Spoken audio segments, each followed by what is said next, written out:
And Professor Rajiv Nayan from the Nelson Mandela Centre for Peace and Conflict Resolution in New Delhi now joins us in this discussion to further understand the significance of this agreement reached. So if this agreement is implemented as described, how significant would the reopening of the Strait of Hormuz be for global energy markets and overall international trade? Definitely, it is very important for the supply of oil and gas for the global market. For simple reason, around 30 to 35% of oil and gas passes through this region.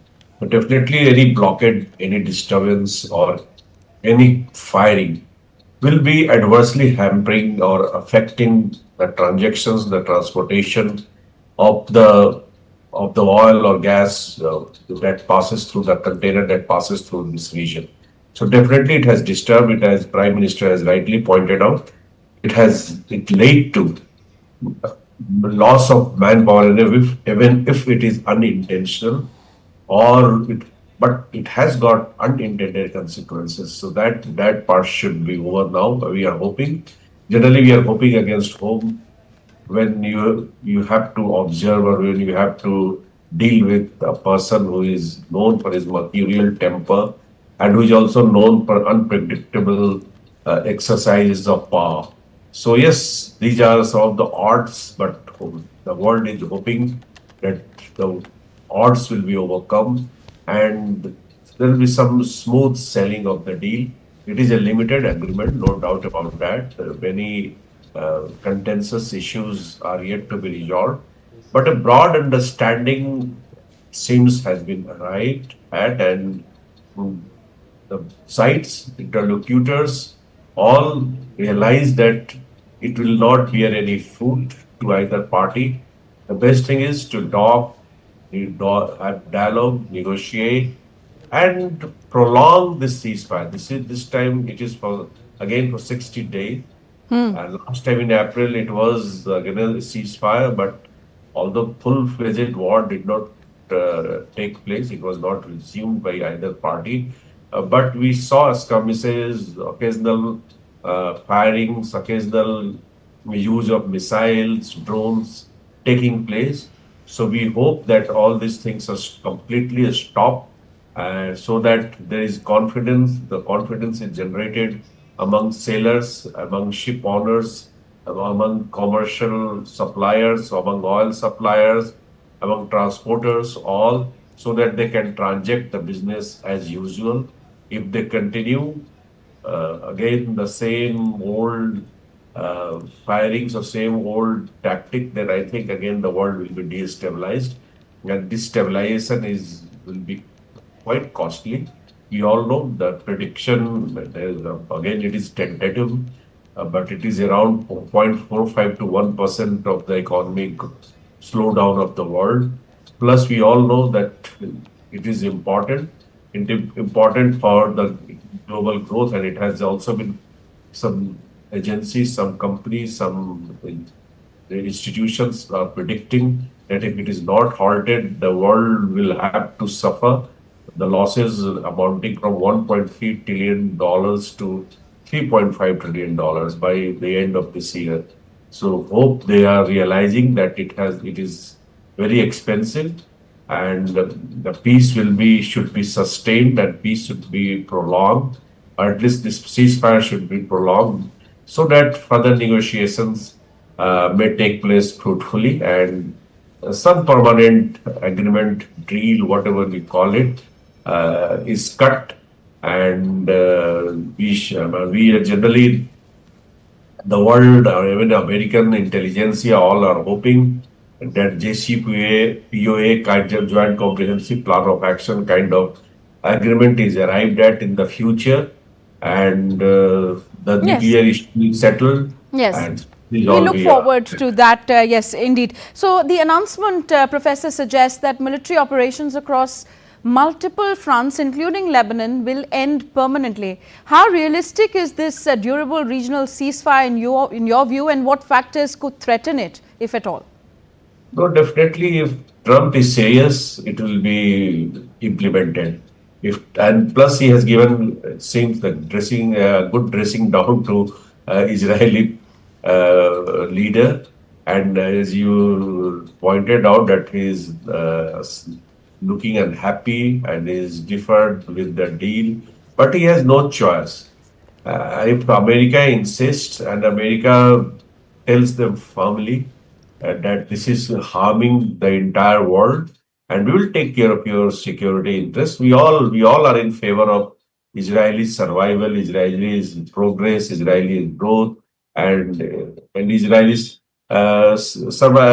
security.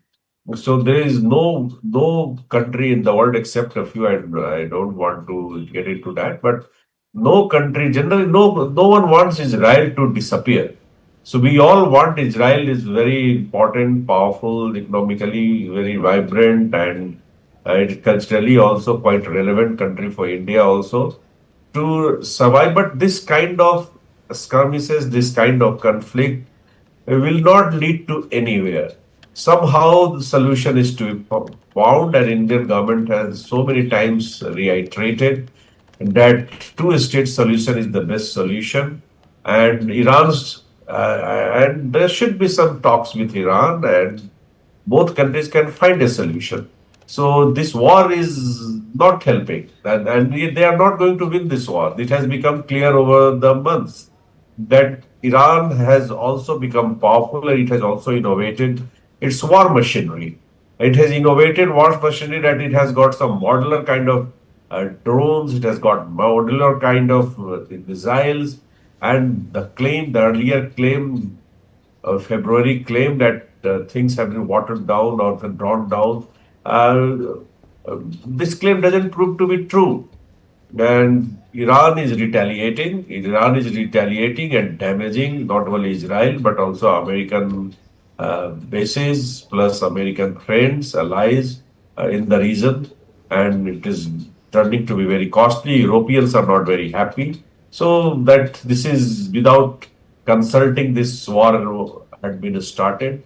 So I think this should have some impact on other conflicts which are taking place along with this conflict, means non-state actors, you can say, or other parties which are also involved or dragged in, whatever you like to call it, into the conflict. And we all As are. they say, one war at a time. Yes, looking beyond this immediate ceasefire, sir, what would be the key indicators that this agreement is leading to a genuine and lasting peace rather than simply a temporary pause in hostilities?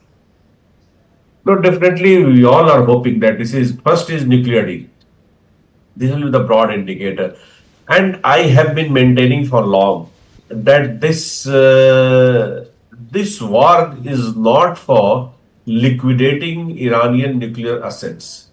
Because if they try to attack the stockpile, there will be radiation fallout, and that will affect not only Iran but also uh, American bases plus its friends located in that region.